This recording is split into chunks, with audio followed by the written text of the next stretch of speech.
नमस्कार विद्यार्थी मित्रांनो, आरटीओ एमएआय 2026 फॉर्म सुटले. 17 जुलै फॉर्म भरण्याची लास्ट डेट आहे. त्यातला एक महत्वाचा मुद्दा आहे, कॅटेगरीच्या उमेदवारांसाठी एनसीएल लागतं. आता या एनसीएल बद्दल थोडक्यात माहिती नीट समजून घ्या, कारण बऱ्याच विद्यार्थ्यांना, नवीन विद्यार्थी आहे ना, त्यांना ह्या गोष्टी माहीतच नाहीये. उगाच आपण येस और नो करून द्याल आणि भविष्यात तुमचं नुकसान तुम्ही स्वतःच पायावर धोरणा मारून घ्याल.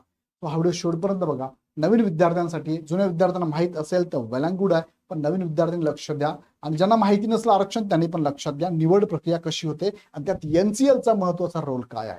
सो एनसीएल माहिती भरताना काळजी घ्या. ही चूक तुम्हाला डायरेक्ट अपात्र ठरू शकते. डायरेक्ट म्हणजे काय, तुमची निवड झाली, निवड झाल्यानंतर तुम्ही अपात्र होऊ शकतात. आता मला सांगा, एवढी मेहनत घ्यायची, शेवटी निवड झाली, अपात्र एका कारणामुळे होत असाल तर ही घोडचूक म्हणता येईल. सो आत्ताच लक्षात घ्या. पण तत्पूर्वी तुम्हाला सांगू इच्छितो की एमएच्या विद्यार्थ्यांनी आता लगेच ही बॅच जॉईन करून घ्या, कारण ही फार महत्वाची बॅच आहे. तुम्हाला टू द पॉइंट शिकवणारी टीम आहे. रिसर्च करायची गरज नाही, आम्ही सगळं करून ठेवलेलं आहे. आम्ही सांगू तेवढं प्रॉपर करा. ह्या बॅचेस तुम्हाला ऑनलाईन आणि ऑफलाईन दोन्ही मोडमध्ये अवेलेबल आहे. घरी बसून अभ्यास करू शकता, गृहिणी अभ्यास करू शकता, जॉब करता करता पण टू द पॉइंट अभ्यास करू शकता. लाईव्ह प्लस रेकॉर्डेड किती वेळेस लेक्चर तुम्ही परत रिपीट करून बघू शकता. आता ऑफलाईन बॅच तुम्हाला पुणे छत्रपती संभाजीनगर नाशिकला अवेलेबल आहे. ऑनलाईन मराठी इंग्लिश मीडियम मध्ये अवेलेबल आहे. आणि विशेष म्हणजे ह्या बॅचला तुम्हाला जे गाईड करणारे ते आहेत धनंजय कचाले सर, ज्यांनी 2017 आणि 20 मध्ये ही एक्झाम ऑलरेडी क्रॅक केलेली आहे. त्यांच्या पूर्ण स्ट्रॅटेजी तुम्हाला इथे शेअर करणार. त्यांची नॉन टेक्निकलची टीम आहे आणि टेक्निकलची टीम दोन्ही पण तुम्हाला इथे अवेलेबल आहे. पहिल्या 500 विद्यार्थ्यांना 30% डिस्काउंट आहे. आता लगेच खाली डिस्क्रिप्शन मध्ये लिंक दिली, लिंकवर क्लिक करा, ऍप डाउनलोड करा. बाकी चिंता सोडा, तुम्ही आम्ही सांगतो तेवढंच करा. बॅच मध्ये सर्व प्रकारच्या टेस्ट सिरीज आहे, टॉपिक वाईज, सब्जेक्ट वाईज, फुल लेंथ स्टेट बोर्डचे लेक्चर आहे, त्याच्या टेस्ट सिरीज आहे, 1-to-1 काउन्सिलिंग आहे, पीडीएफ स्वरूपात नोट्स सुद्धा अवेलेबल आहे.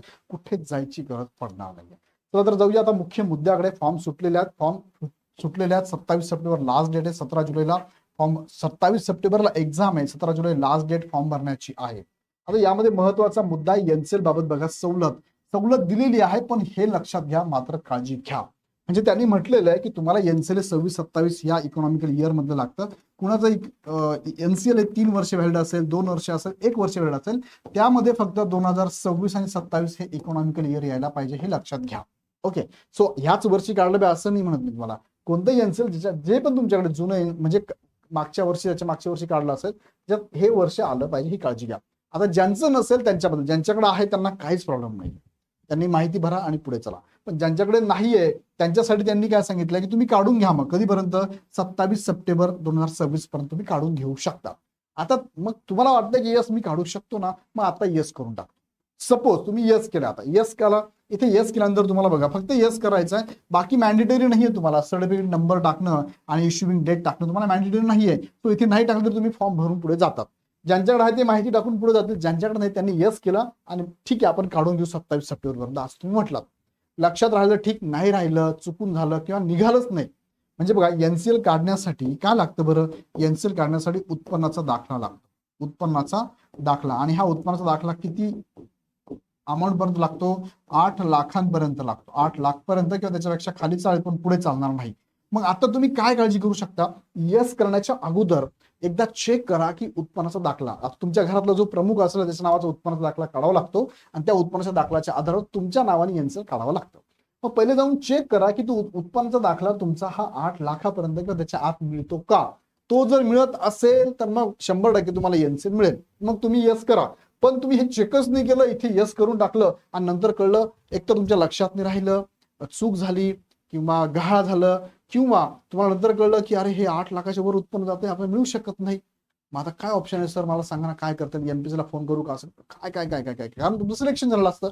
मग आता अडचण काय ती थोडक्यात तुम्हाला मी सांगतो. बघा बघा नो जर केलं तर तुम्हाला एनसीएल ला नो केलं ना, तुम्हाला डायरेक्टली मेसेज येतो की तुमचा विचार आम्ही रिझर्वेशन मधून करणार नाही. तुमचा विचार मग अशा वेळेस कुठून होतो? डायरेक्ट ओपन मधनं होतो ना. कॅटेगरी सर्टिफिकेट आहे तुमच्याकडे, डोमेसाईल आहे, पण एनसीएल नाहीये, नो केलं, तुमचा विचार ओपन मध्ये होतोच. डोंट वरी, काळजी करू नका, तो होतोच. पण तुम्हाला कॅटेगरीचं सवलत घ्यायची ना, मग त्यासाठी ही अडचण आहे. बघा मग आता सपोज एखाद्या विद्यार्थ्यांनी काय केलं, एखाद्या विद्यार्थ्यांनी यस केलेलं आहे पण पुढे त्याला काढायचं आहे, पण तत्पूर्वी तुम्हाला थोडी माहिती होतं. बघा एनसीएल कोणाला लागतं? तर एनसीएल बघा, एनसीएल ओबीसी, त्यानंतर एस बीसी, एनटीचे ए, अ, ब, क, ड हे विद्यार्थी, आणि एक आहे एससीबीसी, यांना लागतं एनसीएल. कुणाला लागत नाही? ओपनचे विद्यार्थी असेल, EWS चे विद्यार्थी असेल, SC असेल, ST असेल यांना लागत नाही, प्लस एक सर्व्हिसमॅन असेल त्यांना लागत नाही आणि स्पोर्ट पर्सन त्यांना लागत नाही, पण यांचा इश्यू चालू आहे, यांना मात्र फॉर्म भरताना मागतं, त्यामुळे यांनी 2 दिवस अजून थांबून घ्या किंवा MPSC ला कॉल करा. ओके, यांना लागत नाही, यांना लागतं. आता ज्यांना लागतंय त्यांच्याबद्दल मी तुमच्याशी बोलतोय. आता NCL ला यस केल्यास पुढे काय होतं बरं, मी तुम्हाला आता सांगितलं. NCL ला यस केला तर तुमचा विचार कॅटेगरीच्या जागांसाठी पण होतो आणि ओपनच्या जागांसाठी पण होतो. आता यांच्याकडे आहे, त्यांनी यस केलं पुढे केलं तर याचा फायदा त्यांना होणारच. पुढे NCL नो केल्यास काय होतं, NCL जर नो केलं तुम्हाला मी दाखवलं की तुमचा विचार कॅटेगरीसाठी होणारच नाहीये. ओपन साठी होतो का, यस होणार. मग आता NCL मिळाले नाही तर काय होईल याचं उत्तर मी तुम्हाला देतो. सपोज तुम्ही यस केलं, सगळी प्रोसेस झाली, तुम्ही यस केल्यानंतर तुम्ही यस केलंय, आता तुम्हाला नंतर काढायचंय, पण काही कारणास्तव तुम्ही काढलंच नाही किंवा निघाला नाही, काहीतरी प्रॉब्लेम झाला, तर मग हे समजून घेण्यासाठी पहिले निवड पद्धत समजून घ्या. बघा प्रीलिम मधून जेव्हा तुम्ही मेन्स मध्ये, बघा इथे NCL दाखवलं तुम्ही, प्रीलिम मधून मेन्स मध्ये निवड कशी होते, तर जेवढ्या जागा आहेत त्याच्या 18 पट उमेदवार मेन्सला जातात. सपोज टोटल जागा 100 असेल तर 18 पट 1800 विद्यार्थी मेन्सला जातील, बरोबर की नाही.